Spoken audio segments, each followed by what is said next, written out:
안녕하세요. 여러분들의 부동산 가이드 스페이시입니다. 오늘의 주제는요, 신혼집 마련할 때 혼인신고 하는 게 맞을까 안 하는 게 맞을까 입니다. 결혼 페널티, 즉 결혼을 하는 것만으로도 각종 세금, 대출, 그리고 명의를 관리하는 데 있어서 불이익이 많다는 거죠.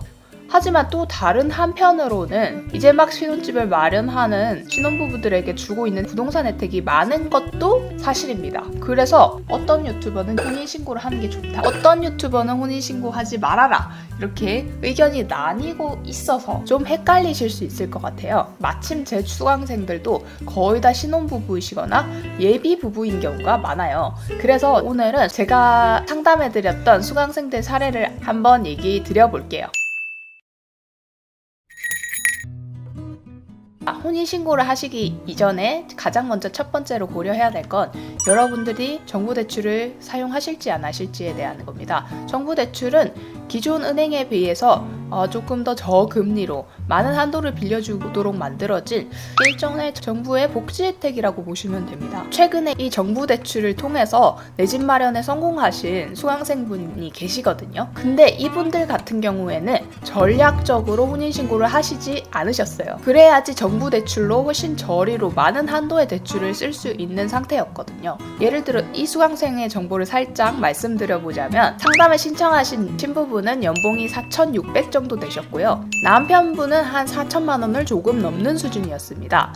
근데 처음부터 이 수강생은 꼭 정부대출을 쓰고 싶다라는 입장이셨거든요. 정부대출엔 두 가지 종류가 있는데요. 디딤돌 대출과 보금자리론입니다. 그 중에서 디딤돌 대출 같은 경우는 신혼부부의 경우 4억 원까지 저리로 빌려주고 있고요. 보금자리론의 경우는 생애 최초로 집을 사는 사람들에 대해서 4.2억까지 빌려주고 있습니다. 이건 역시 은행 금리보단 조금 저렴하지만 디딤돌 대출보단 살짝 많은 편이고요. 두 대출을 섞어서 받을 수 있는데요. 디딤돌 신혼부부 최대 한도인 4억을 받고 나머지 0.2억을 보금자리론으로 받는 식으로 말이죠. 근데 여기서 문제가 있었습니다. 만약에 이 부부가 혼인신고를 할 경우에 소득이 8,500을 넘습니다.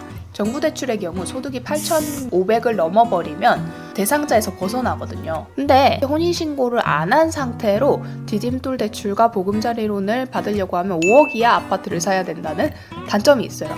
만약에 혼인신고를 하시게 되면 디딤돌 대출도 6억 이하 아파트까지 볼 수 있거든요.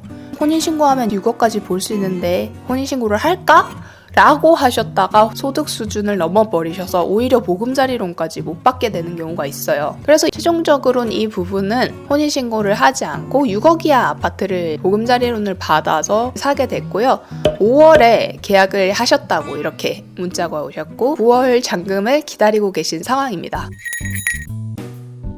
두 번째, 내가 받으려고 하는 대출금 대비 내 소득이 충분한지 부족한지를 먼저 판단을 하셔야 됩니다. 만약에 여러분들이 6억 이상의 아파트를 사시게 되신다면 은행권 대출을 받으시게 될 건데요. 이름에서 볼 수 있듯이 주택담보대출은 개인의 신용도를 보고 빌려주는 대출이 아니라 내가 사려는 집을 담보 잡아서 대출을 해주는 개념입니다. 그렇기 때문에 개인의 소득은 안 보는 거 아니야? 이렇게 생각하실 수도 있지만 세상 만사 그렇게 편하게 흘러갈 리가 없겠죠. 소득을 보는 기준이 있습니다.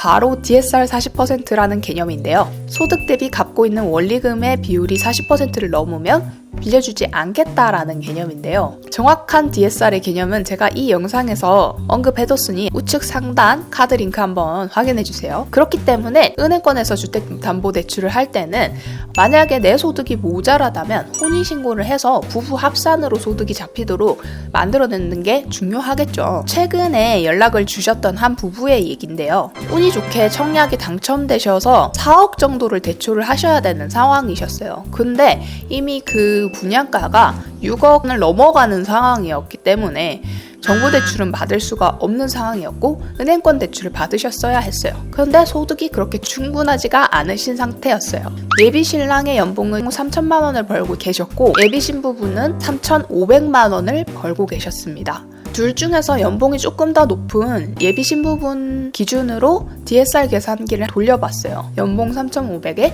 4억을 빌리고 금리 3.5%로 30년을 갚는다는 것을 가정해서 원리금 균등으로 한번 계산을 해보니까 DSR이 65%가 나오더라고요. 40%를 넘었기 때문에 그만큼 대출이 안 나온다는 계산이 나왔습니다. 근데 이 두 분이 혼인신고를 하셔서 부부 합산소득이 잡히시게 되면 6,500만 원이 나오거든요. 이 금액을 바탕으로 다시 똑같은 조건으로 DSR을 돌려봤을 때 35%가 나와서 4억 이상 대출이 나오는 상황이었어요. 이런 경우라면 대출을 하시기 전에 혼인신고를 하셔야 훨씬 더 대출 받는 게 용이하시겠죠. 혼인신고를 하기 전에 알아야 될 세 번째는 다주택 루트를 타실 건지 아니면 똘똘한 한 채 루트를 타실 건지 결정하는 것이었습니다. 앞의 케이스에서 보셨다시피 혼인신고를 하게 되면 소득이 높게 잡히면서 대출할 수 있는 금액이 확 커지게 됩니다. 그렇게 되면 한 채를 사더라도 굉장히 똘똘한 한 채를 살 수 있게 되죠.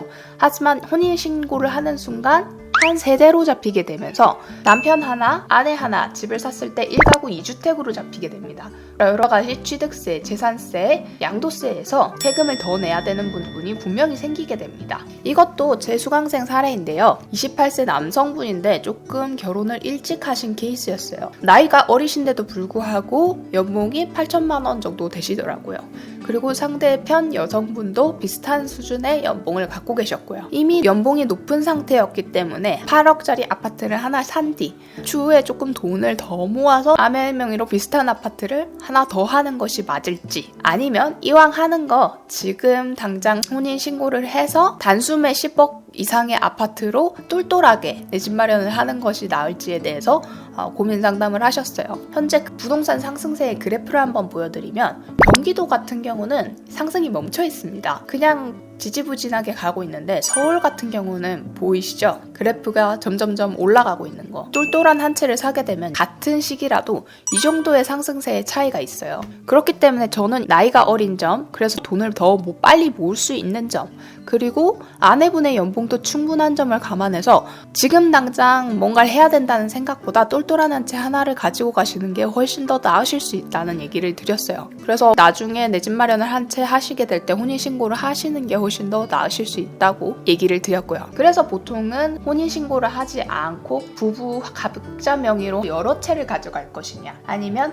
혼인신고를 한 다음에 소득을 합쳐서 똘똘한 한 채를 가지고 갈 것인가에 대해서 생각을 하시고 혼인신고를 하시는 게 좋아요. 오늘은 이렇게 혼인신고 과연 득일까 실일까에 대해서 얘기를 드려봤는데요.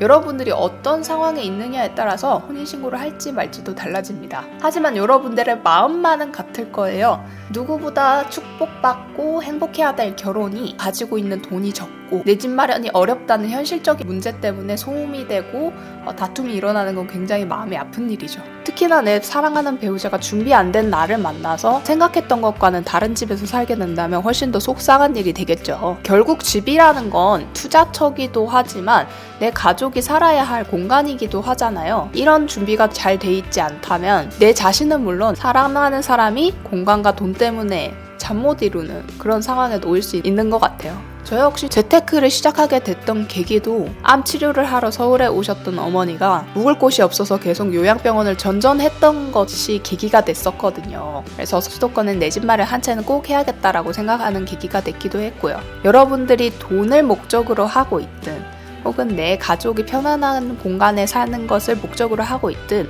내 집 마련 한 채는 정말 필수가 된 세상이에요. 이렇게 중요한 내 집 마련 어떻게 해야 될지 조금 막막하시다면 아래에 고정 링크 한번 확인해 보시면 내 집 마련 로드맵을 드리고 있으니까 한번 참고해 보셔도 좋을 것 같아요. 오늘 준비한 건 여기까지였습니다. 이 영상을 보시는 여러분들은 공간과 돈 때문에 잠 못 이루지 않으셨으면 좋겠네요.